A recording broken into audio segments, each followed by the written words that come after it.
The greatest things in life all start with a challenge. You must accept that everything is hard before it gets easy. Everything you want in life begins with a hard path. Welcome to the Choose Hard podcast. I'm your host, Cody McBroom. I am a father, a husband, entrepreneur, and the founder of Tailored Coaching Method, a world-renowned online fitness and nutrition coaching company. Today on the Choose Hard podcast, we're going to be talking about measuring progress. I feel like I have given so many strategies and methods and hopefully practical tools to help people be successful with developing their mindset, developing their life, developing their body. And ultimately, that's what this podcast is all about, right? One of my key, taglines that I said in the intro for years on this podcast was the one and only fitness and nutrition podcast that goes way beyond just training and nutrition. I might have to bring that back. I really like that. But I've always tried to just focus on helping people in life. To me, fitness is the vehicle I use to help people transform their lives. It's not just about their body. Most of the time I could care less if somebody gets a six-pack. I just know that if that's the goal and we target it, whether it's a six-pack or 20 pounds or 40 pounds or 100 pounds or improving digestion or lifting more in the gym, I know that challenging them through the physical is the easiest way. It's the way that God kind of put me on earth and gave me this vehicle of fitness to deliver what I believe my purpose is, and that's just helping people transform their lives and improve everything. And so one of the things I've realized as I was kind of planning for this year, and if you're a regular listener, you'll have noticed that we had our 2 or 3 week period of no podcast coming out. And part of the reason was I was remodeling the studio. I was figuring out how I wanted to go about the year with planning podcasts. I wanted to figure out, what platforms to focus on. We brought the YouTube channel into the mix. So there's the YouTube channel for Choose Hard Podcast. Go subscribe to that. And as I was planning out everything to make sure that I went into the year with a very specific focus, one of the things I had on my mind was to create as much value in every single episode. So I really wanted people to be able to listen to the podcast and, much like our coaching, go get results. I wanted you guys to leave with practical application. I, of course, love doing Q&As and such, but more than anything, I love being able to deliver something that you can listen to. You can see the benefit and the value inside of it, create some belief, and then literally just take what I gave you and just go get results with it for free, no charge. Just go get results with it, right? And so as I started planning these out, I had these topics, and I also had this focus of doing it presentation style. I love speaking at events. I love when I get hired to come out and speak at a seminar. I have a couple planned already in Q1 and Q2 that I'm super excited about. And I love having slides, like a presentation with just, even if the slides are bullet points, and being able to dive into specific topics. And the only time I really get to do that on a very consistent basis is inside the Tailored Coaching Collective, which is our membership portal. It is for our members. So when a client signs up with us to allow us to facilitate training and nutrition coaching, or one of the two, they get the opportunity to jump into this collective. So we get to work with them one-on-one, and then they can jump on these live calls. In fact, as I'm recording this, I have a live call tomorrow about developing resilience. And so we have these different topics, and I get to do these presentations. And so if you like this format, first and foremost, click the link in the description. Go head over to where the link takes you and sign up for the collective. It's $49 a month if you are not a member. If you are looking for results in an individualized plan, then sign up for coaching with us, and you'll just get it as part of that. But I get to do these presentations once a month in there, and then Ariel, director of coaching on my staff, she gets to do one a month as well. So bi-weekly, we're doing these presentations. And I wanted to be able to do more of them because I have so many topics I want to cover. And now I'm able to do presentations on the podcast like this. And it makes it so much easier to show you and explain and deliver value. So even if you're just listening to this, it's obviously gives me notes to go off of so you can get the most influential and impactful information out of this podcast. But if you need to see visually what I'm talking about, I'm going to be leaving the literal PDF slides in the description. There's a link that you can go to and download the slides for free so you can see the presentation I'm talking about today, which trumps anybody's. I was really trying to separate myself with this podcast, and I don't know any podcasts who do show notes that are literally in PDF form. So you basically get an ebook with every episode. It's a big commitment, and I'm ready for it, though. I don't see why we can't do this for every single episode. Q&As would be a little bit more difficult, but, I have this idea. And then on top of that, obviously you can watch this on YouTube instead of listening just on Spotify, Apple, whatever. So you can come back to it again and watch me go through it to take notes and look at the slides and how I break it down. But last but not least, as I was planning out these topics, I realized I can provide so much valuable insights and strategies. But what about executing on those on a consistent basis and actually measuring the progress you're making? Some people don't even realize how to do that properly. Obviously, when you hire a coach, you get the opportunity for us to show you how to do it. And so today I'm actually going to teach you as much as I possibly can about measuring your progress. And there's five key points that I'm going to cover within this. So today's episode is called, it might not be titled this because I'm going to find a ChatGPT will probably help me find a better SEO-driven title, but essentially my talk today for this podcast is measuring progress, specifically to make sure that you can get to your goal. So first, we're going to touch on determining what that goal is and setting up a timeline, because that's just kind of the pre-front. Like that's like the pre-frame or the pre-work before you even get into the process. Then we're going to cover how to optimally measure your body composition, your biofeedback, your performance, your habits, and then last but not least, journaling, right? And so these are the 5 components.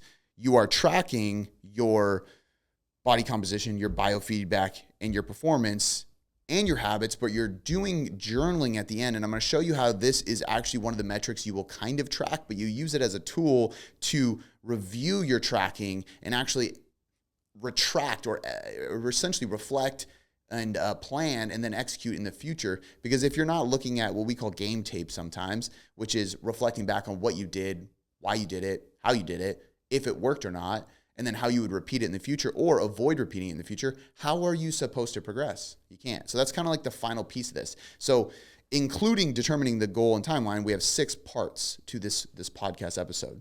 So with that being said, let's jump into it. I'm excited about this one because I think this is kind of like, this will be like the glue. If you don't have this part down, you're kind of shooting in the dark, you know, and that's obviously something you don't want to do. So that being said, first and foremost, we have determining the goal and the timeline. When we are determining the goal and the timeline, this is just pretty simple. We don't need to go too in depth, but there's a lot of research to support the specificity of your goal. I've talked about this many times on the podcast. I've talked about this even more depth with clients as well as in the membership portal, because this is a key part of us accomplishing our goal. And the craziest part about this aspect is the more you visualize your goal and your success, the more likely it is that you will achieve it. And it's partially because when you visualize it repetitively, you create and instill more belief. So your self-belief increases, your self-doubt eliminates. It decreases because you are visualizing yourself accomplishing it. And when you can visualize yourself accomplishing the goal, so like literally imagine, for just the sake of demonstration and really creating an easy image for you to picture in your mind, literally running across the finish line, literally deadlifting the PR weight that you want to accomplish, like actually visualizing the process of achievement, but also visualizing the individual you will be once you achieve that. So for some of these goals, it might be deadlifting or a marathon or something like that, and you can visualize yourself doing that. And then on the other side, it might be something like a weight loss goal. You don't necessarily need to visualize every single step of the way because it's a long process, but you can visualize yourself stepping on that scale and seeing what you want to see. You can visualize, this is even more important, you looking in the mirror and seeing the person you want to see and feeling what it will feel like, imagining what it will feel like, the confidence you will have, how will you show up day to day, how will you enter a room when you are that version of yourself. So really understanding the visualization part, because there's a lot of research to support how important this is. And then once you determine that goal and you visualize it, then creating a timeline. So now we know what the goal is. We know that this goal is very important to us. We have to anchor ourselves to that because it's important. Then we have to understand the timeline. What is the timeline in which that you want to accomplish this goal? This is going to be based on the actual goal itself. So I'm not going to dive too much into how to create an effective timeline, because if your goal is fat loss, for example, and you want to lose, 20 pounds, 30 pounds, whatever, most likely it's going to be different depending on who you are. Because if you are 200 pounds, then you can lose 1 to 2 pounds a week consistently and not sacrifice your health. If you are 150 pounds, you might not be able to do that, especially if these two individuals I'm talking about are the same height, for example. So we want to focus on 0.5 to 1% of total body weight per week in general for weight loss and fat loss. But if your goal is muscle growth, we're going to have a smaller number to accomplish and more of a feeling or a look to accomplish. We might even set some other goals such as bench press, 6-rep max, pull-up max, squat max, leg press max. Like, you can focus on those. You can also focus on body composition sites like measuring your quads and your chest and your arms or your glutes. And we're going to talk about that here in a sec in the measuring progress part. But the reason this determining the goal and timeline is so important is because, number one, if you don't visualize it, it's very unlikely you're going to step into taking action on it and accomplishing it. Number two, we need to make sure that we have a proper timeline, because the timeline is going to, and the goal, both of these things really, but the timeline especially, because that's going to create urgency around certain metrics. It's going to create priority on which metrics you actually track. So I'm going to cover a lot of different metrics today. And so when you hear me talk about how to properly measure your body composition or how to track your biofeedback, which points we're tracking, just know that each individual could be tracking different things more than others. Some individuals need to lean more so into metrics that are going to help them with their digestion. Somebody who doesn't have digestive issues doesn't need to worry about that. Somebody who is accomplishing fat loss is going to look at the scale and is going to be looking at measurement sites, maybe even body fat. Somebody who just wants to build muscle still is going to pay attention to the scale, but more than anything, they want to look at their lifts in the gym and they want to make sure that they're tracking their measurements. So understand that your goal and your timeline dictates what you track, what you prioritize tracking, and the changes you should see in these metrics you are tracking. And so today, again, I'm focused on teaching you what and how to track things most accurately when it comes to your goals. So we're looking at body composition, we're looking at biofeedback, we're looking at performance, but we're also looking at habits, which is going to be more life-oriented, and journaling so that you can understand everything I'm talking about today. So it's a full circle, it's a cycle, it is a process. You're going to get a lot out of this. But just know that you have to take the tools I'm saying and then apply it to you individually, or obviously hire somebody that can help you with that. So the first category for measuring progress is going to be body composition, right? So body composition, we're talking about fat and muscle. We're going to primarily focus on fat because no matter what, most people listening to this are either A, going to want fat loss or maintaining the fat that they have while building muscle. Of course, nobody wants to go through a gaining phase and put on a bunch of fat while building muscle. So when we look at this, we're going to start with just looking at measuring body fat specifically. Body fat specifically is going to be BIA, bioelectrical impedance, skin folds and calipers, hydrostatic weighing, so bod, jumping in the water, in bodies, and DEXA. Those are the 5 I'm going to cover today. Some of those are terrible. None of them are super accurate, and all of them can be used, but might not be the most useful thing. And so the first step in this measuring, and I know that kind of sounds ridiculous, I'll touch on some of the body composition sites next, but the first thing we got to look at is measuring body fat percentage. And so when we're looking at body fat percentage, we have these 5 tools. So I'm actually going to pull up, I will link this blog in this podcast. I wrote an entire article. So if you want the research studies to prove what I'm talking about here, go check this out, okay? It's pretty shocking. So the first one is bioelectrical impedance. This is where we have the handheld device, right? We just hold it in our hands. What this is doing is essentially sending an electrical signal through one hand, traveling through my body, so through this limb to the next one. So let's say right to left. It goes through my right hand. This electrical current goes through my left hand all the way to my right hand and comes back to the bioelectrical impedance device in my hand on the left side, right? Because I'm holding them both.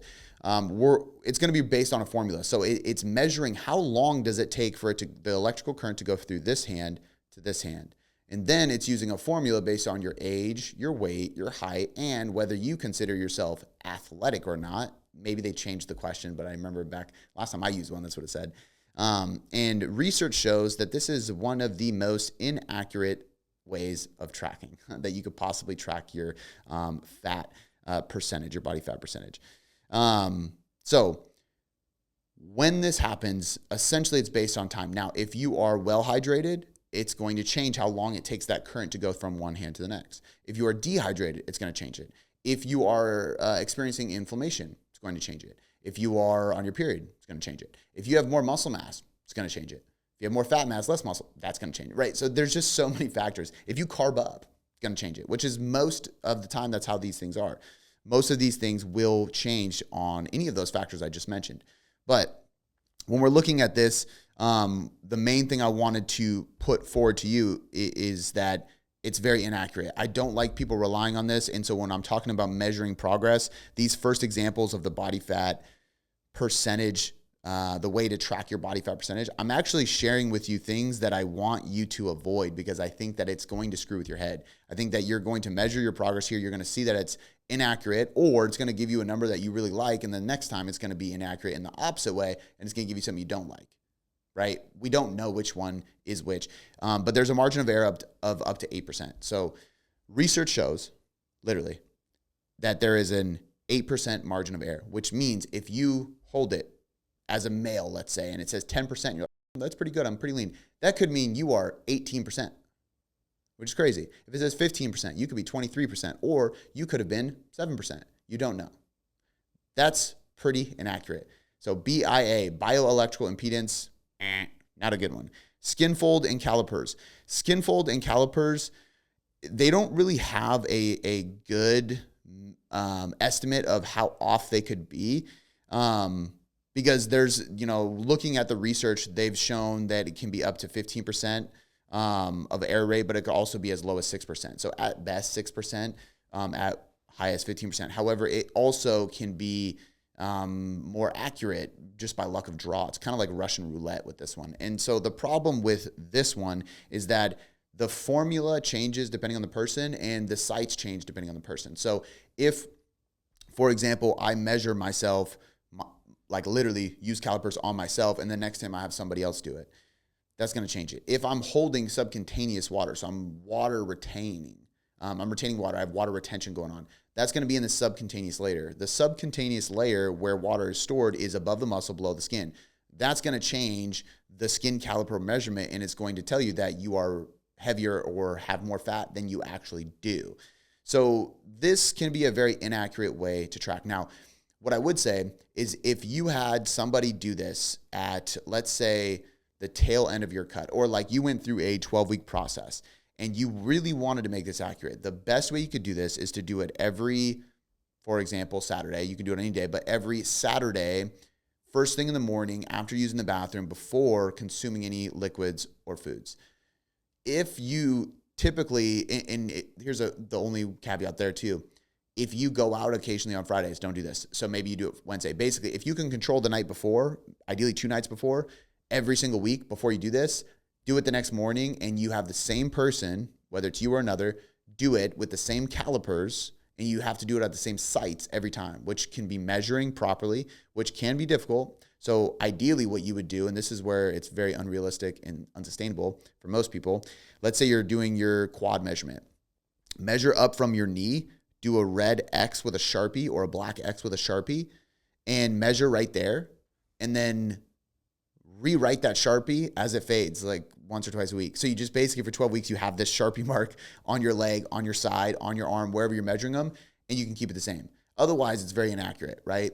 The nice part about this is if you can control it with the Sharpie, or if you can control it with anything else, like just having the right person do it in the right way with measuring properly, and you do it in the same spot on your body every time, you can see a trend, right? So there's a couple measurement tools in here that are inaccurate. So if it tells you you are 10% body fat, that could be wrong. But if it says 10 and the next time it says 8 and the next time it says 7, that trend is accurate. And that's positive. That's helpful. So if you're going to use these things, don't use them as an end all be all. Use them as a tool to see the trend in which your body fat is going. Next, we have hydrostatic weighing. This is a bod pod where you get into the water. And so essentially what is happening here is essentially you are dunked, and it measures the amount of water you displace, which then gives you basically your total body volume, how much space you fill up in the tank. So if you get in the tank and then the water rises and the tool is measuring where the water is rising, it's sensing how much total body mass you have in there. This is very difficult to really determine, But the added part is, so that shows you your body mass, total body mass, and then it's going to take the air displaced. So I'll actually read word for word exactly how it goes, just so I don't screw it up. But the bod pod starts searching for how much air you displace rather than water. So it's essentially sensing the oxygen in the bubbles. It's also sensing how much water rises and either spills out or rises on the measurement tool so that they can sense how much body mass you have. And then there's, of course, like most things, a formula. But the problem with this is the error rate is anywhere between 1 to 2.6, which wasn't too bad in large groups. But in individuals, it was as high as 6%. And so what this means is when they take a whole group of people doing the bod pod and they try to see what the margin of error is, it's way less accurate because we have 100 people and now that number is spread out and we can take averages anyway. That's going to be a very inaccurate way of saying this is accurate. And so this is why people will say as low as 1 to 2 or as close as 1 to 2% if they're marketing a bod pod, which is true if you're doing 100 people and you're taking the average body fat and then trying to take the average reading. That's not very accurate. When we look at individuals in those same studies, so they took these studies, and again, you can find this at the blog that I did here, tailoredcoachingmethod.com/body-fat-testing. I'll link it for you. It's in the presentation notes. But when they look at the individuals in that same study where they got this 1 to 2.6% as a group, they saw up to 6%, which is really high. So again, if you read 20%, you could be 14% or you could be 26%. That's insane. So again, bod pod is expensive, inconvenient because it's this big truck and everything, and it's not very accurate.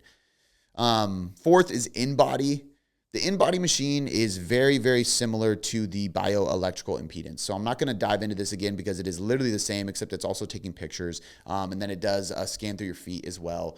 I've done this as well as what's called the Fit 3D scanner, which uses the same technology. Essentially, it's just, it spins you around too. It's really weird. And I did it right next to a DEXA, which I'll get into next. And DEXA is typically the most accurate of all these that I've mentioned.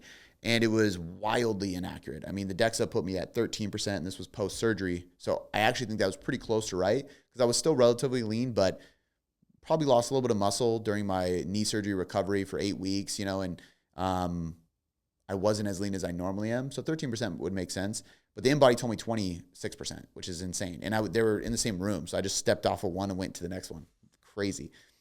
And I'm sorry to the gym owners listening to this, but I feel, I'm not saying all gym owners do this because maybe they thought it was accurate, but I believe that most gym owners, not most, but some gym owners and the ones who maybe, the people who sell these to gym owners, they use it as a marketing tool because if a gym does an in-body test before you jump in to a challenge of some sort for weight loss, it's going to show you that your body fat percentage is really high, and that's going to encourage people to change because they're like, hey, that's not good. You need to create change, and it's obvious, and they see that, and then they go, okay, I'm in. I'll sign up. I'll pay for the challenge to lose weight. Now, I think everybody should lose weight, so if that's what causes somebody to finally take action, then maybe not the best way of going about it, but hey, the person created change. I'm happy for them. I think that's best, but I do think it's a very inauthentic way, and I think saying that in-body is accurate is just stupid because it's really, really not.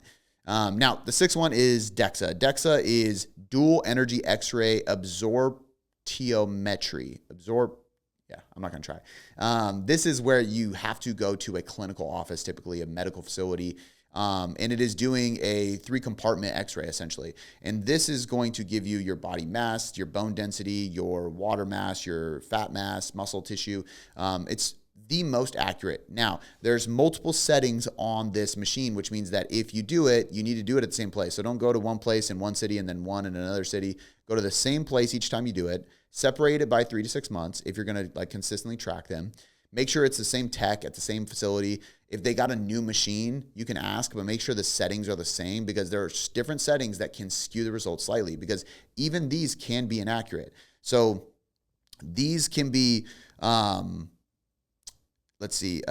of error still sits at about 4% in some studies, which is pretty crazy to think. Like this is the gold standard and it's still 4% off at times, right? And this is partially because if you, again, eat a bunch of carbs, drink a bunch of water, have a bunch of sodium, or you have some negative biofeedback like stress or water retention, bad digestion, poor sleep, those can literally throw this off quite a bit. And that's not even including, that's not included in the 4%, right? And so like these things are never going to be accurate. The only way you can accurately determine your body fat percentage is a cadaver, which means you got to die. Nobody's going to die to do this, obviously. So the accuracy of body fat scanners, my conclusion is that all of them kind of suck. DEXA is definitely the best, the most ideal. It is going to get within the closest range. You could even have a great tech who has mastered this that gets it within 1%. It's just that it can be up to 4%, which is still pretty high and off, because if you're 10% versus 14%, that's a big difference. 20 versus 24, big difference. 20 versus 16, big difference. However, the better the tech and the more consistent it is, the better. And this is the most accurate. So if you just focus on, and this is my biggest point here, focus on the trend in which your body fat is moving towards, then you're going to be safe to use almost any of these. However, I would not recommend the bioelectrical impedance, the InBody, the holding one. I would recommend a DEXA above all else, and then a caliper, believe it or not, next. If you do those and you focus on the trend in which your body fat is trending versus the number as an end-all be-all, you'll crush it, right? Next, we have weight. What is your weight? The weight is going to be something that you should be tracking as well. Weight is going to be tracked on a daily basis is how we recommend it. Now, if you miss some of your days, if you don't weigh in every single, that's fine. But what you want to do is get a raw weight first thing in the morning. So you wake up, you go to the bathroom, and if you don't go number 2 right away and you don't have a bowel movement immediately when you wake up, that's fine, because that's going to be consistent. But you're going to wake up and go pee, wake up, go pee, and then before you eat or drink anything, weigh yourself. And the closest to raw as possible. And unless you're sleeping naked, that probably means your underwear, your bra and panties, something, right? Step on the scale, get your raw weight, track it down. If you can do that 7 days a week, that's ideal. However, if you drink like me on Saturday nights, I drink with my wife, that's going to throw off my weight. I'm not going to weigh myself on Sundays because it's going to fluctuate up and it's just going to piss me off. There's no reason for it. And it's also inaccurate. That's not accurate because I know I'm holding water. I'm like the Michelin man. My fingers swell up from drinking wine or whiskey. And I do that basically every Saturday. So I'm not going to weigh in those days. But Monday, I'm back to normal. Drink a lot of water on Sundays. I'm back to normal. I can weigh in again. And what we want to do is get as many days throughout the week as possible so that we can have a average by the end of the week. Right? And sometimes people will say, like, you want to weigh in every day? You want me to weigh in daily? That sounds crazy because maybe the scale really messes with them. It's hard for them to like conquer the scale. But the reality is that the obstacle is always the way, which means if the scale screws with your head, then you need to step on the scale to overcome its control over you. The scale should not dictate your mood in that way. I know you know that if you're listening to this. I know you want that if that is you that feels impacted by it, but ignoring the scale does not change anything. In fact, it makes it worse the next time you are forced to step on the scale when you go to the doctor or something like that. So remembering that you don't wear a name tag with your weight on it and that your scale weight isn't your identity as a person, it's meaningless. And when people say, oh my, you look so great, what have you been doing? They never say, did you lose weight? How much weight have you lost? They don't even ask anything. In fact, they just ask, what have you been doing? And most of the time you say, oh, I've just been working out and eating well, or I hired a coach. That's it. You're not like, well, I've lost 26.8 pounds. I weigh this now. Like, no, that part of the discussion never happens. It's only in your head that you glorify the scale. And we have to remove it from the pedestal and start focusing on what matters most, which is body fat percentage trending downward, not an end all be all number, but it's trending downward. Then we have to focus on a daily weigh-in, which gives us a weekly average. And even if you only weigh in 5 days a week, that's still a lot. You're going to see ups and downs. You're going to see those fluctuations, which are learning tools because you can see those and go, I had more sodium on this day, bad sleep on this day, whatever it may be. Even like a really hard day in the gym that creates a lot of soreness, you'll have edema, which is water retention on the muscular level. That's normal. Inflammation, right? That's actually part of the process of building muscle. It's great. But that causes your body to hold a little bit of weight from water and inflammation around the muscle tissue. So what does that do? It changes the number on the scale. But by the end of the week, you have a very consistent average. And when you see the average change week after week, that's when you're trending in the right direction. So body composition, we are going to track our weight. We might not be doing body fat testing, and that's fine. In fact, most people, I actually tell them, don't worry about it. It's kind of dumb and inaccurate and a waste of time. The scale, 90% of people should be jumping on the scale. There's times where we can remove it because either you're at maintenance, so it's fine, even though research supports people maintaining their weight better when they do step on the scale regularly, because it's a reminder and it shows them some accountability to stick with what they're doing that's keeping them at the weight they're at. So even for maintenance, it does make sense. But there's periods of time where maybe that is a time where we don't weigh in, or if it is a mental battle for some, there is strategies and there's reasons and times where we would remove it and then re-enter it back in later on, right? But for most people, 90% of people, you should be weighing in as many days a week as you can to get an average, right? Once we have that, we're going to have body composition measurements. So having some kind of tape measure. And I will actually link this. I will try to link this in the description as well. But there's a tool you can get on Amazon to do it yourself. You would just hook it into the loop, say put your arm in it, push the button, it tightens around your arm. And now I have this measurement of the tape measure around my bicep. You can do it around your leg, you can do it around your waist, chest, anything. It's really, really useful. We recommend it to our clients all the time. But we're going to measure those as well. And we're going to measure different sites. For most people, the most important things are going to be limbs, so your arms and your legs, middle of your quad. So usually it's about 7 or 8 inches up from the knee. But if you can really just measure, the easiest way to do this is measure from your hip socket, your hip bone, to your knee, and then just take the middle, right? So if it's 10 inches, go to 5. If it's 14, go to 7, right? Like go into the dead center. For some people, if they have thicker waist and thicker thighs, you might want to go up a little bit. It's all dependent on the measurement tool. But the biggest thing is knowing what you did. So if you go 7 inches up, make sure that you're always looking 7 inches up from your knee when you measure your thigh. Same thing with your elbow for your bicep. You can do this flexed, you can do this relaxed. I typically tell people to do it relaxed if they are losing body fat, and with the biceps flexed if they are trying to build muscle or they are really focused on maintaining muscle while losing fat, especially if they're a guy, because we're not going to hold much fat on our arms. And so we want to make sure that we're maintaining muscle. And the easiest way to ensure of that is to flex, to measure that one. Quad is a little bit different. You can measure that relaxed more easily. You're going to do your hip, so the widest part of your hip. For women who are looking to build their glutes, you would measure your glutes. Again, you're just trying to measure in the same spot every time. So find a place to measure, mark it, note it, and then measure there every time. Your stomach is going to be right at your belly button, the easiest way to do it. For people who want to develop their lats, especially for guys, because obviously with women, when you lose body fat, you are going to lose body fat around your lats and everything, but you might lose size in your breast as well, because there's a lot of fat tissue in breast. That would drop that measurement down, which can be accurate, but not always the most helpful thing. So for guys especially, nipple line is the easiest way. Women, I would do the same thing, and it's just measuring your lats and your chest. You can do your delts around your shoulders as well and upper back, and that's about it. But we're measuring all these places. So we have body fat testing, which can be done on occasion if you want, but for most people I say, We're doing weigh-ins almost daily, if not daily, to get an average weekly weigh-in to see the trend on a week-to-week basis, your weekly average weight dropping. Then we have body site measuring with a tool like a measuring tape. You can get body comp site measuring tape specific tools as well on Amazon for like less than $10. And we're measuring these different sites. The last piece of body composition that we're going to do is pictures. Pictures are going to literally just be relaxed in the mirror. So I will show this on the YouTube channel graphic, or if you download the show notes, you'll see this too. But we're just looking at basically a relaxed position with natural lighting if possible. When you have overhead lighting, this is going to distort the picture because depending on the slight angle, I can just turn barely this week, and the way the light overhead is hitting me is different. If I step forward a half a step, it's going to hit me different, right? So the easiest way, it's not the most appealing, and so a lot of times people take pictures with overhead light because they want to find the best angle to get their shadows hitting their muscles and everything right, which I get, trust me. There's time for that. But if we're looking at taking accurate photos to measure our body composition changes, what we want to do is use natural lighting. So set up a tripod or like a little handheld one. I've even done it where I put my shoe and then I just put my phone in the shoe. It seems to hold it really well on a windowsill, ideally if you don't have a tripod.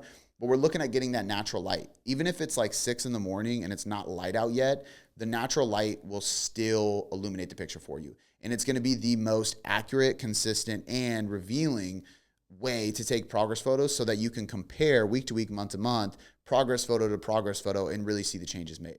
When you have overhead lighting, it is very difficult to see that. When you are holding the phone in your hand in a mirror, taking a selfie, it is also very hard because if I hold it with my right hand versus my left hand versus out a little bit closer to me, to the side, in front of my chest, like anywhere I hold that phone is going to change my posture. It's going to change the angle. It's going to change the lighting.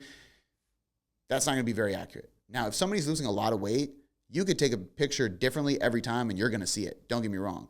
But if we want to measure as accurately as possible, we want to make sure that we are doing it with natural lighting, ideally on a tripod in front of or on a windowsill in the morning, fasted, same way every time. Anatomical position, you can do a flex 1, 2. So I always say front, side, back, and then front flex, back flex. You could do a side flex if you want, but mainly we are primarily, especially for fat loss, we want just a normal posture in each position, front, side, back. So those are our 3 ways to measure body composition. As you can see, the cool and sexy way to do body fat percentages really isn't that accurate.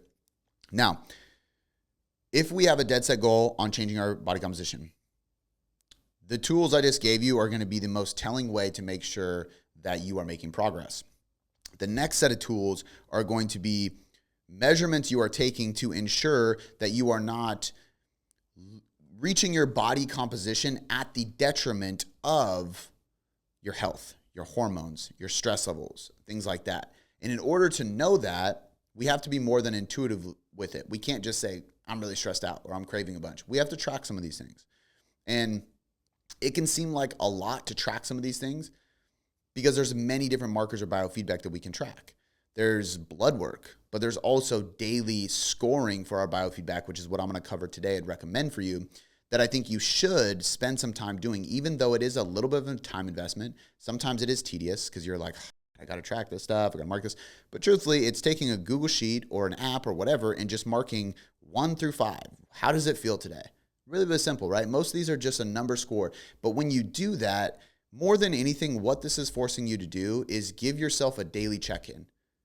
And I guarantee you listening to this can nod your head and be like, yeah, I don't do that enough, right? Unless you've done exactly what I'm talking about, it's difficult to say that you confidently that you have given yourself a daily check-in. How do I feel? How was my day? How was my mood? How was my attitude? How was my digestion? How was my stress, right? Most of the time when we talk to people and we're like, hey, overall, how fatigued and lethargic do you feel?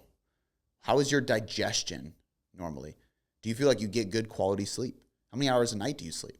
Do you know how many steps you're getting per day? Some of these are literal things like activity, time things like sleep. Some of them are quality based. So it's quantitative. You can't tell, like I can't tell you yes or no. It's you.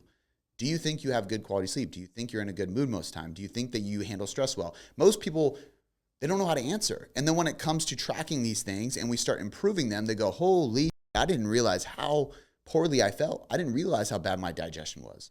I didn't realize how much room I had to improve, which is the beauty of what we do as coaches. So I'm talking about biofeedback here. And there's a few ways to track this and understand it. The thing that you most likely need to do is get some kind of wearable and have some kind of sheet, notes, list, something. Obviously, we use a tracking sheet that we customize for our clients so we can see what is your weight, what is your macros, what is your sleep, what is your steps, what is your fatigue level, your mood, your hunger, digestion for some people, water intake for some people, the periodization plan we're in so that we can correlate this is normal based on the fact that we're in the 8th week of dieting, or this is not normal because we're not even in a fat loss phase, we're in a primer phase or a holding phase. So having some kind of, let's say, database that we can look at this stuff and see the numbers and understand where we're at is really key. That's how we organize what we're tracking. How we get the measurements is either going to be a wearable or it's going to be a intuitive score. So wearables, we have Garmin, which I'm wearing right now, Whoop, which I also have, and I just switched the other day because I'm trying to compare the two. We have Oura Ring, which I'm not a huge fan of. I think it's a great idea. I think it's a cool brand. I have nothing against what they're trying to do. I don't think on the finger is the most accurate way for certain metrics, mainly steps. I think that's like the most inaccurate thing there, but because you're typing a lot if you're like any normal person with a normal job. But nonetheless, we need to look at having some kind of wearable most likely, because you can't track steps if you don't. You probably can't really track your sleep. You can say, and we'll start clients this way, hey, if you laid your head down at 9 p.m. and you woke up at 7 a.m., you know, we know that that's 10 hours sleep. That's a lot of sleep, but you get the point, right? If you went to bed at midnight and woke up at 6, that's 6 hours of sleep. That's not that great, right? Like, we know what these things are, but even better, because some people are different. I know people who need 8 hours of sleep in order to reach deep sleep, REM sleep, high quality sleep. I only, like, for the last few years, I've only gotten 5 to 6 hours of sleep, sometimes a little bit over 6, and my deep sleep is just as high as most normal people. I don't finish all the sleep cycles, which isn't great, and I don't get enough time in bed, which isn't great either. I actually just recently committed for 2025, like, I'm going to get an extra hour. So I set my alarm clock at 6 instead of 5, and already it's been a couple weeks, it's been a game changer, right? But nonetheless, if I didn't wake up, be able to see my data on my HRV app, how would I really know, right? So wearables are going to be important. We want to track things like sleep, stress, mood, digestion, fatigue, hunger. You can track habits and such, which I'll get to soon. But the most part we're looking at is these biofeedback markers. These are all feelings of sleep or metrics to track sleep. Wearables, some kind of sheet or notes or database for the numbers, your sleep, which is a measurement or an action that actually leads to improvements or detriments of these other things. But the main biofeedback markers we're looking at is stress, mood, digestion, fatigue and recovery, or hunger, right? And cravings. Does everybody have to track all those? No. Most people should for a period of time to become more aware, but at a certain point you can kind of remove some. Like, I don't need to track digestion because my digestion is great. I don't have an issue, right? But there's been times where I've implemented things and tracked it to make sure that it's good. There's clients that we work with that at first we want them to track it because we need to be sure. And there's a way to track it that I'll get to in a sec. So the thing I want to really drive home is that you're tracking these metrics, right? We're in wearables, things like that. And then why it's so important. So first, how does sleep affect mental performance, right? Mental productivity, mental performance, mental, just your mind state in general, right? And this is really important. It's going to be less likely that you have positive moods, a positive attitude. You're more likely to be reactive, not responsive, meaning you have a very explosive personality. You're going to answer abruptly. You're going to be frantic. You're more likely to get anxiety. You're actually more likely to accumulate depression and stress over time. Your stress capacity is going to lower. Depression and anxiety in general are higher. They're more likely. So there's a lot of these things, right? Irritability, difficult time concentrating, erratic behavior, fatigue, and low recovery. These are all lists from a literal research study. So sleep is very, very important. Not just quantity, but quality as well. So we want to track this, and you should just be wearing some kind of wearable, or at least look at the time spent in bed, and then just be smart about it. If you're just looking at the time spent in bed, make sure you're getting 8 to 9 hours in bed because you're not sleeping the whole time. If you're wearing a device, 7 hours should be enough to get by, and you can track the quality of it. Now, sleep also affects your fat loss as well, mostly through hormonal disruption, as well as some of your metabolism, but more than anything, what we see with sleep deprivation and fat loss is not necessarily that we have this insane metabolic shift. Yes, hormones will be less likely to be optimized if you have really bad sleep. Your metabolism will slow down, and you won't burn as many calories day to day because you do burn a lot of calories during sleep, primarily because growth hormone is at its highest during your sleep. However, the problem with thinking that this is the only way sleep improves your body composition is it's based on research with sleep deprivation. So these are people getting like 4 hours of sleep a night for weeks. You know, like, that's nuts. I mean, some of the studies are even just a week, so you don't need much time here, but they see a decrease in those things, especially with that. So we can extrapolate from those and go, okay, yes, if we don't get enough sleep, these things can decrease. And maybe even 6 hours for a long period of time would probably do that too.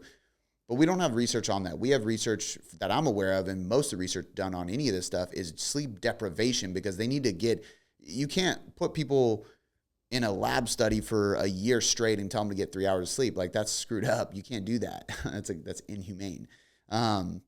So what do? They do it for a week. They do it for a few days, and they see the changes. So yes, it happens, but they have to do it really low amounts of sleep because that's the only way to trigger the response. So knowing that, we go, okay, maybe we don't have to freak out. It's if we can't get, a full 7 or 8 hours, get 6 hours. That's fine. Like, that's a good start. But what we also know is the less sleep you get, even below 7, the less sleep you get, the more likely you are to have cravings, to have hunger, to, again, those attitudes and moods will lead to more binges and food problems with just because of bad adherence. So more than anything, this is the same with cortisol, whether it's lack of sleep that's increasing cortisol, the stress hormone, or it's work stress, family stress, any kind of stress that is increasing cortisol, the stress hormone. We see in research studies that it's less likely for cortisol to cause fat storage because cortisol is a nutrient delivery hormone. It actually helps us burn energy and calories, which can be bad because it can cause you to burn muscle tissue. But we know that it's most likely causing people to gain fat because it lowers inhibition, which is decision-making, and adherence. So people are less likely to be consistent and adhere to a calorie deficit if they are in a high cortisol state or a sleep-deprived state. So we're not going to be able to follow the plan consistently if we are lacking sleep is the biggest thing here, right? And then lastly, digestion, right? Digestion is connected to the brain quite a bit. So there's what's called the gut-brain axis, and this is basically the signals that the brain or the gut is sending the brain. So there's a neurotransmitter production. So the gut actually produces a significant amount of the neurotransmitters we have, dopamine and serotonin being the two biggest ones. And these are going to be extremely key for the success and reward system, the habit tracking and development system, the consistency process in our lives. There's also gut inflammation, which can have a whole host of effects later on with hormones and with our brain. So gut health is really important, right? The vagus nerve communication is a part of this gut-brain axis barrier too. So if your digestion isn't right, your mood can be thrown off, your hormones can be thrown off, you can even have anxiety and depression. A lot of brain fog, cognitive issues are common with this, and it's all because of an unhealthy gut. So the best way to track your gut health really is to rate your bowel movements, because that is the only outcome-based really metric that we can look at and say you are or are not improving your digestive system. If you're bloated and gassy and you feel this brain fog and such, that can be part of it too. The brain fog part could be part of it, but it could also be something completely unrelated. If you're bloated and gassy a lot, that's a really good way to tell us well, but bowel movements is the easiest way. And what you can use is the Bristol stool chart.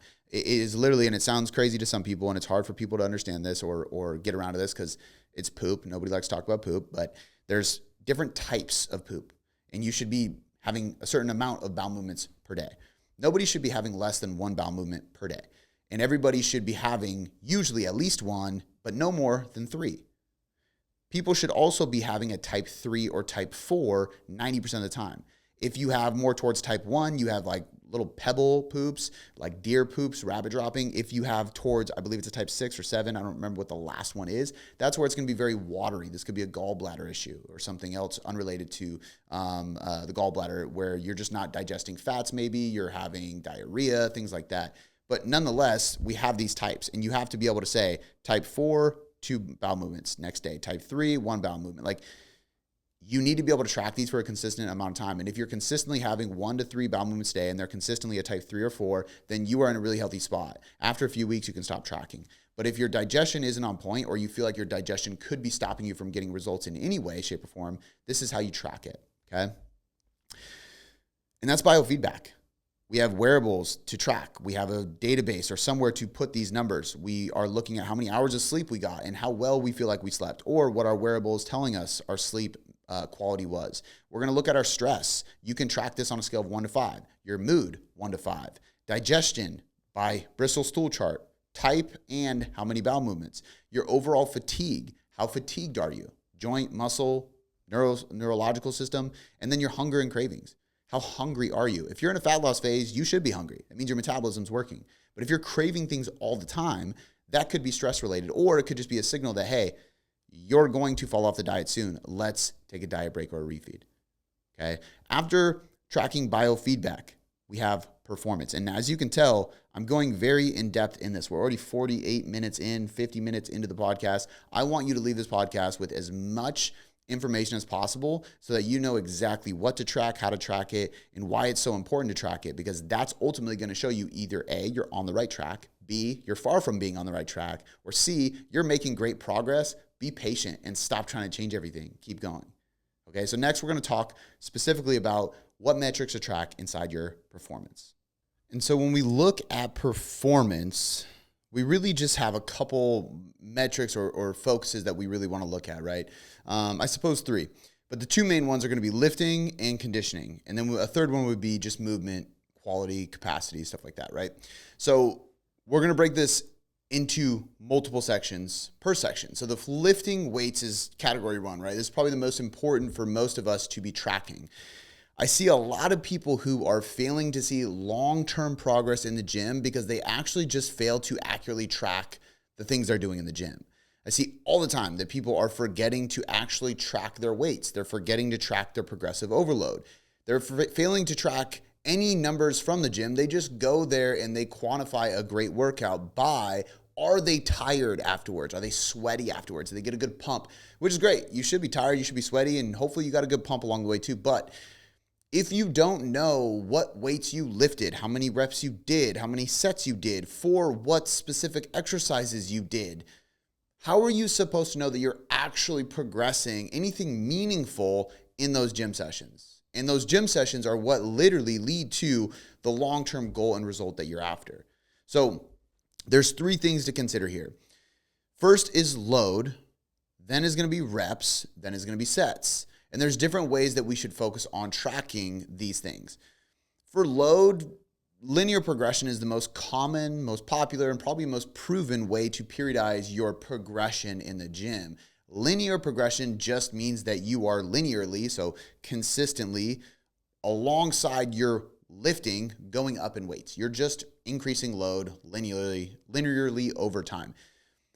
The best way to actually do this, though, is to drop your volume while increasing your intensity. So when we look at linear periodization, what that means is that our reps go down and our weight goes up. So we might start with 10 reps week 1, then we go to 8 reps, then we go to 6 reps, then maybe we go to 4 reps, and then we come back to 10 reps and we start over.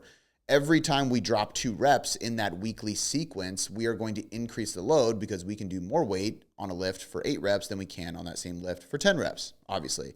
By the time we get to 4 reps, we have built strength from doing that week to week, and then we can add weight to the 10 rep set that we're gonna do again. So we can return to that initial rep count, and we can probably lift more weight for that same 10 reps because we progressed in the gym with strength over the weeks. So that is the best thing to do if we are looking for strength. If we are looking for body composition changes, I typically like a double progression method.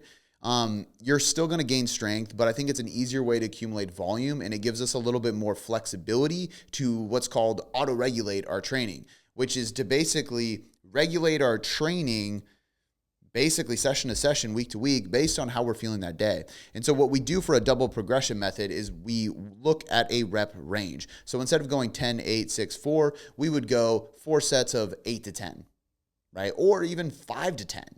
And so if you're feeling really good, to truly auto-regulate it, if you're feeling really good and you want to get after and lift some heavy weights, go closer to 5 reps and lift heavy.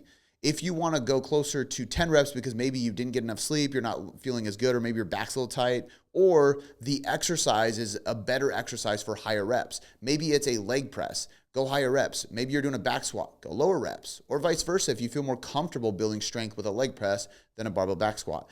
But the point is that we use this linear progression as a way to linearly progress our load, because over time we do want to lift more weight in that rep range, but we can also accumulate volume more easily and more safely over time. Because week 1, let's say we're doing 4 sets of 8 to 10. We start with 8 reps and we do 200 pounds.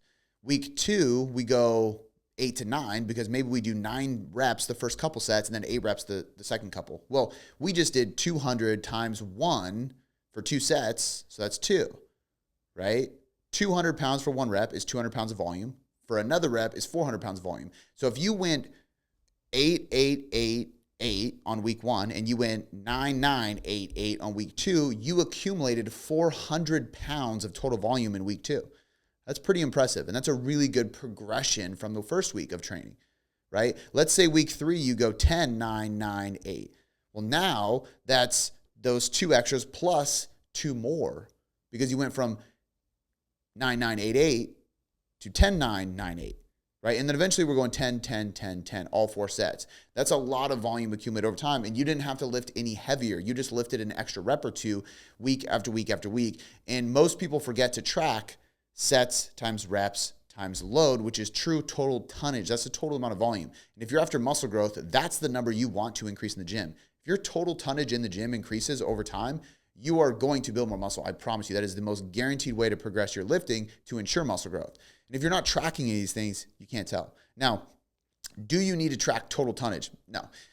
I think it can make the whole process really complex and confusing for some. So what I always suggest is we're always trying to linearly progress, meaning we're always trying to add load over time. And we're going to mark the load we're lifting. This is the big key here. For tracking in general, track the loads you're lifting, period. Track the reps you're lifting. Ideally, use a double progression method. So you're going 6 to 8, 8 to 10, 10 to 12, 12 to 15, 15 to 20, even 3 to 5, 4 to 6. Always give yourself a 1 to 2 rep buffer and stay in a range. That way you can base it off of your intensity. You can base it off of your overall effort and how you're feeling that day. And you're just trying to push yourself as hard as you can that day. And week to week, as you're tracking these things, you're trying to accumulate more total volume. But you need to track the load you're lifting on everything, how many reps you're doing. So if you're in that 8 to 10 rep range, track how many reps you did each set. And then you need to track how many total sets you're doing per muscle group per week. Because if you're lagging in a body part, like your lats aren't growing or your lats aren't developing strength and you need more lat strength for whatever given thing you're doing or you're chasing, well, maybe you need to do more total sets for your lats, which means you need to add some pull downs and such. Well, you can't do that if you're not tracking your sets per muscle group per week. Okay, so lifting is going to be the most important performance metrics you're going to be tracking, and that's loads, reps, and sets. Then we move into conditioning.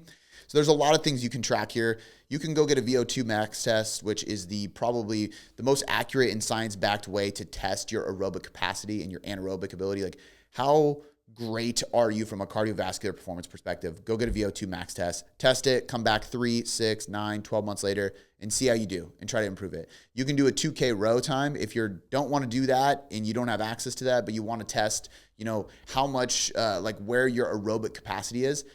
Do a 2,000 meter row, so 2K row on a rower machine, and just see how long it takes you. And if possible, stay in that zone 2 to 3, that aerobic zone. Don't try to sprint with it and just burn out or have to take a million breaks. Try to be consistent. Like, focus on getting through the 2,000 meters in one set, no matter if that means you got to slow down halfway or you stay slow the whole time, and then just build that over time. Test it every few months. Test it every month, once a month, and you can see if your 2K row time improves, and that would be an indicator that your aerobic capacity and your aerobic base and your ability from a cardiovascular and a metabolic conditioning perspective is improving. And then lastly, 12-minute run test. This is something that often is used in different military, law enforcement academies, stuff like that. 12 minutes, how far can you get? You can do it outside. You can do it on a salt runner. You can't do it on a normal treadmill though, because it's about distance. So what is your distance within a 12-minute run? You can also do a 30 or 60-minute run if you want to progress, if you're more advanced. This is something I start a lot of clients at if we are trying to improve running. It's like, hey, go on a 30-minute run. Let's see how far you get. Don't try to go crazy. Just do it in a sustainable pace, right? Pace yourself well as you can as a new runner, let's say, and we're going to see how far you can get. And then over time, we want to improve the distance you can accomplish in 30 or 60 minutes. Okay, so conditioning is really simple. We're just going to pick some kind of conditioning-based test, see how far we can get, or if we have access to it, go get a VO2 max test. And then movement. This one I threw in there because it's something you should be paying attention to. You don't need to track this with as analytical of an eye. I think that if you are training in general for fat loss, for health, for strength, for anything, you should be measuring your lifting with a very, very close, specific eye. You should also be tracking your cardio, because if you're not doing some kind of cardio and aerobic conditioning, I think you're missing out on something that could improve your results, but also would improve your health dramatically. That's something I've changed my stance on a lot. I think it's really important to do. But range of motion would be one, and then exercise variation would be another for movement. Just see, are you getting better in the gym? Are you becoming more skilled in the gym? Go in the gym, and are you still doing the same exercises you did once upon a time because it's hard for you to go through new movements? You still can't do a Bulgarian split squat? Is it because you don't have the ankle mobility? Is it because you don't have the range of motion in your quad and your hips? Like, what is the thing? If you still can't do a barbell back squat, is that because you have low back issues? Why do you have low back issues? Is it a core problem? Is it a hip mobility problem, ankle mobility problem? There's nothing wrong with not doing back squats. I don't do barbell back squats, but it's not because I can't do them. I think everybody should be able to load their spine if they need to. And so if you can't put a barbell on your back, we should be progressing your movement quality in order to be able to do so and finding out the root cause of it, which sometimes is movement related, sometimes it's not.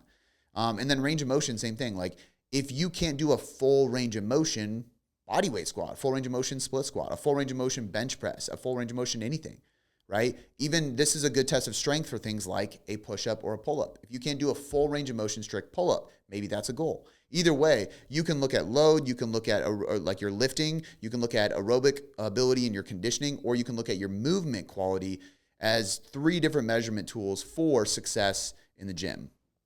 Next, we have habits. Habits are a really good one because I think habits are something that a lot of people talk about. They want to, have good habits, but they don't know where to start. And a lot of times they don't know what to do with the habits once they create them. They create a new habit and then they don't know what that is transferring to them from a results, a characteristics, a life perspective. Like, what is this habit actually doing for you and how do you build on that? And that's really what I want to show you, how to track these in general and why it's important to track them in this way. So the first aspect of habits is creating a habit list. And you want to separate this list into 2 quadrants or categories. We have cultivate and eliminate. And so when we have this eliminate and cultivate habit list, we are looking at what habits do I want to cultivate, obviously, and what ones do I want to eliminate, obviously. There's going to be a list of habits that you wish you had, that you can have, and that you need to start building. And there's going to be a list of habits that you would like to eliminate. These are the good habits versus the bad habits, essentially. But if you don't separate these into 2 lists, it's very difficult for people to know how to approach this journey of developing habits, and specifically habits that are going to translate into other areas of your life and help you with the goals that you set at the beginning of this entire process. So looking at both the cultivate and the eliminate, we have this habit loop. And so with good habits and bad habits, it happens in the same way. We have some kind of cue, and this cue triggers a response that gets us to perform this habit, right? The habit is in our routine, and that routine habit gives us a reward sensation. And this, believe it or not, can be bad too. So if blank stress happens, it might trigger a bad habit of drinking, and drinking might make me think I'm relieving stress and it gives me comfort. And when I have comfort, I feel rewarded, I feel safe, I feel comfortable. And then I wait for that cue to happen again. And so the reason I'm talking about this habit loop is because there's a part of your brain that is getting triggered here. And this can help you with this cultivate and eliminate. Because if we know that there's a cue, a routine, and a reward, and this is very well documented in research, this habit loop, we can begin to identify what cues are causing the bad habits. So if we go back to that habit list and we see this cultivate and eliminate, we can look at the eliminate section and go, okay, I want to eliminate drinking on the weekends. Maybe that's my bad habit. Okay, now that I have this on the eliminate, I am taking note of it. I am looking at it and saying, yes, this is something I want to change. I am acknowledging this is a bad habit. Cool. What is the next step? Well, the next step is finding out what the cue is. We're going to use this habit loop and work backwards. We have the routine habit, drinking. Then we go, what is the cue that causes me to give in to drinking or want to drink, right? Once we identify that, we need to eliminate it. However, we also know that there is a reward that makes us get addicted to that bad habit, essentially. If we just acknowledge that there's a reward, we can then look at the cultivate side, think of a cue that can cause us to trigger, this is like habit stacking, what is the thing that is going to cause the good habit to happen in our routine, and what is the positive reward we can give ourselves that is going to affirm the habit we just created and acted on, which is going to cause us to stick with it consistently. And that's going to bring us right back to the other side of the circle, which is cue. Cue, routine, reward. Cue, routine, reward. It's a cycle, right? The habit loop. So we have a list of cultivate and a list of eliminate, what we want to create, what we want to eliminate. We have to identify what the cues are for both of these, because if we can start to understand what the cue is for the bad, we can try to see the cues of the good ones we already have, and then we can use those cues as ways to trigger other habits. This is habit stacking. If we already have a cue that causes us to, like, when we wake up and do X, Y, Z, we end up going to the gym, or we end up remembering to read or do whatever, or this one thing. If I listen to this song, it puts me in this mood or whatever. Okay, now I'm going to consciously say, whenever I hear that song, because I already know it triggers this positive thing, I'm going to stack a habit on that. When I feel this way from listening to that song, I'm also going to do blank habit until it's a routine. And then eventually that cue, that song is actually going to cause this new habit I'm trying to form as well. Now, this is all happening in the basal ganglia. This is a part of the brain that's like right in the dead center of your brain. And this area of the brain is primarily responsible for storing and automating habits. This is like our habit formation part of the brain, and it makes them less conscious and more likely to happen automatically when we present the cue. So it's essentially training ourselves to do this, right? So for example, my dog, when I snap, he sits. Why? Because I started cueing him to sit and snap. I would say it and snap. I would call him and snap. I was using snapping as a way to get his attention and follow my hand gesture. When I snap and hold my hand up high, he sits. When I hold it down by my waist, he knows I'm trying to get him to come.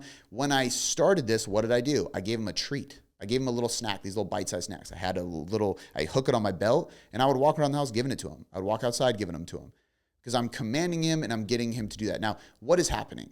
His basal ganglia in his brain is creating an automatic response because I'm giving him a reward for listening to me. And eventually I slowly remove that reward, and the only reward he gets is a pat on the head. I'm changing the reward.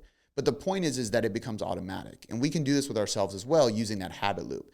And so we're training this part of our brain to essentially take conscious things that we are trying to form as habits and we turn them into subconscious. But if we don't have that habit loop, it becomes very difficult. And that's why I'm overly explaining this part, because we can consciously make a good decision and we can be happy about it. But if we don't acknowledge it and acknowledge the cue and acknowledge that it's a routine and we have this flow, this loop, it's going to be very difficult for our brain to turn this conscious thing into a subconscious matter. When it becomes a subconscious matter, it is becoming something that is just habitual. That's what subconscious is. I don't have to think about doing it. It just happens. It just do it. Because when this cue happens, this thing happens. And sometimes it's bad. When this cue happens, I yell, I react, I get in a bad mood, I feel sad. There's certain songs that might make you feel sad, might actually put you into depression, it might put you into an anxious state. It might actually make you feel more angry. Maybe it's good for you in the gym, but maybe it's bad for you when you drive around. There's cues inside these songs that trigger emotions. We can control those triggers and therefore change our emotions and our habits. That's what the basal ganglia part of the brain is. Now we have habit tracking, right? So habit tracking is really, really good. This is, we have a journal, we have a tracker, a metric tracker, a Google Sheet, check boxes, whatever you want to call it. But we're just making red X's on a calendar, right? This is the red X method. This is like something that Jerry Seinfeld was really big on and made popular. And I love the show Seinfeld. If you've known me for a long time, you know this. But he would write a joke every day and write a red X on his calendar. And even if it was a stupid joke he never used, he would get in the habit of writing a joke every single day. For repetition, right? Repetition builds mastery. So if we're trying to focus on this habit loop and really build a routine around habits, we need to track our habits in some way, shape, or form. Whether it's red X's on a calendar, it's circling, it's check boxes, it's journaling, it's a Google Sheet, doesn't matter. When we do this habit tracking, we are creating positive reinforcement for the habit we just did and self-awareness.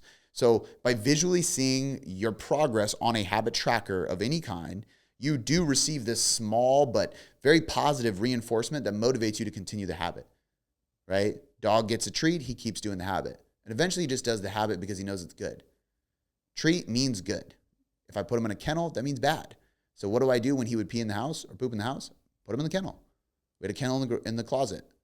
I wouldn't shut the closet door on him, don't worry. But I'd leave the hallway closet open. We have a big walk-in closet. He'd pee or poop. I'd point it to it. I didn't rub his nose in it, but I would hold, the cleaning tools, or I show him this. He puts his ears down. He knows he's bad. I put him in the kennel. Eventually, he realized potty in the house equals Bubba in the kennel. He doesn't go potty in the house anymore. It's the same thing. So we want to use the same exact part of the brain that triggers negative things to trigger positive addictions too. Negative addictions and positive addictions work the same way, and it's all off of this feedback loop.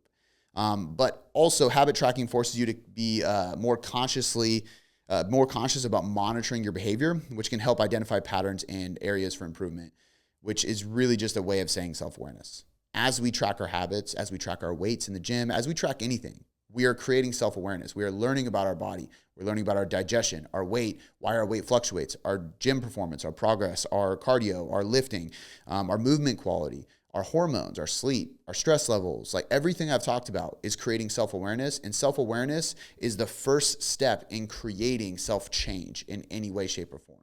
Really, really important. And the last step of all this is journaling. Okay, so journaling is kind of how we reflect on everything. So the way I look at journaling is really simple. We reflect so we can plan, and then we can execute. And once we execute, we reflect, then we plan again, and then we execute on the plan so that we can come back to reflecting on what we just executed on. Every single path to success, every single process towards a goal, we need to be able to plan things out, execute on the plan, and then reflect on how the plan went. Because what went well, we need to repeat, and what did not go well, we need to create change with.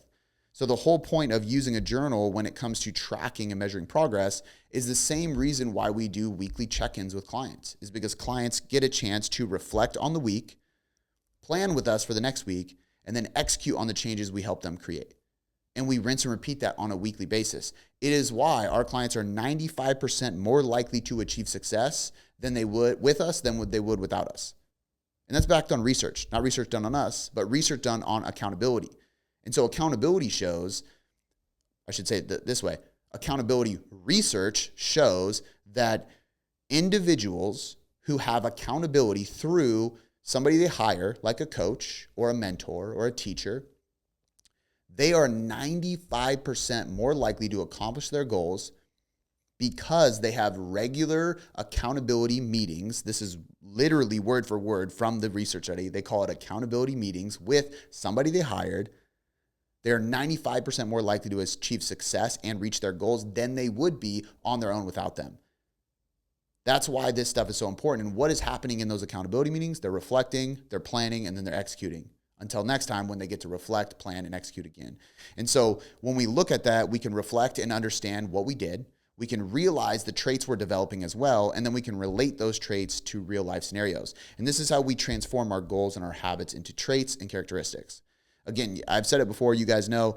If you're new to this, you don't, so I'll say it again, but tailoredcoachingmethod.shop, tailoredcoachingmethod.shop. You can check out our journal. We sell custom journals that I've developed for some of these exact reasons. So if you want to know how to journal properly, to personally develop and get more of what I'm talking about, to reflect, plan, and execute on your goals, go there, grab a journal. It is going to be the best investment you make in yourself that you can do super easily for $30 or whatever it is. It's insane. The cheapest and most effective thing you can do for your personal development is journal, and journaling with a good journal that actually has prompts in it like ours do, which I customized. So you won't find a journal with the same exact questions in the same way anywhere else because I made it. But nonetheless, when we start doing this, we're going to realize that the weight loss, the digestion, all these things, you're cultivating self-awareness. And as you become more self-aware, you can see where you need to create changes. And when you create changes, you develop self-control. And when you develop self-control over time, that turns into the characteristic of self-discipline because you become a more disciplined person. And as you become a disciplined person, you can see your track record of success and then turn that into self-belief. And when you have self-belief, you know you can accomplish anything, so you're more likely to take action. When you take more action, you get more results. And when you get more results, you have proof, which is confidence, because confidence and self-respect come from the proof of you doing what you said you would do, following through with your goals, and taking action until you reach the ending destination. And that is the self-formation process. And so throughout this podcast, I hope that you really understood what matters when it comes to progressing and measuring that progress. Because if you're not measuring, you're guessing. What gets managed gets measured. No. What gets measured gets managed. There you go. What gets measured gets managed. And what that really means is what gets tracked and measured and assessed is capable of progressing and seeing results.